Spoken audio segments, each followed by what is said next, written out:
বিলকিস যিনি আপনার স্ত্রী বলে দাবি করছেন, তিনার বিরুদ্ধে আপনি কেন মানহানি মামলা করছেন? আপনি অল্প বয়স, আপনাকে একটা বলে রাখি, সুপ্রিম কোর্টে একটা গাইডলাইন আছে, কারোর বিরুদ্ধে সত্য মিথ্যা কোর্ট প্রমাণ করবে।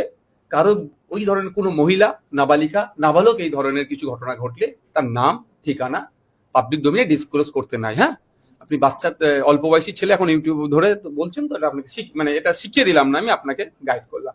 দ্বিতীয় কথা হচ্ছে, এবার কেন আমি মানহানি মামলা করলাম না? প্রশ্ন হচ্ছে, আপনি যখন কোশ্চেন করবেন সেই ব্যাকগ্রাউন্ড আপনি জানবেন।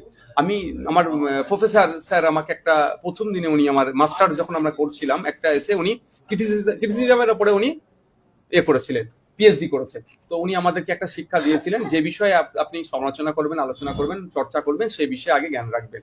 তা আপনাকেও আমি বলছি, কোনো বিষয় যখন কোশ্চেন করবেন একটু সেই বিষয়ে আগে স্টাডি করে নেবেন। এবার প্রশ্ন আসছে আপনার, যে কেন মানহানি মামলা করছি না? কে বলছে করবো না? ধৈর্য ধরুন। আইনে বলা আছে, আপনি আমার বিরুদ্ধে মামলা করলেন, এই মামলা চলাকালীন আমি মানহানি মামলা করতে পারবো না। যখন এই মামলায় আমি নওশাদ সিদ্দিকী জিতবে, তারপরে কি কি মানহানি টু টাইপ হয়, একটা হচ্ছে ক্রিমিনাল, একটা হচ্ছে সিভিল। তো কি আমি মানহানি মামলা করবো তখন দেখতে পাবেন। ধৈর্য ধরুন না, এখন তো মামলা চলছে। মামলা চললে সেই মামলার উপরে মানহানি মামলা হয় না, মামলা সম্পূর্ণ হওয়ার পরে মানহানি মামলা হয়।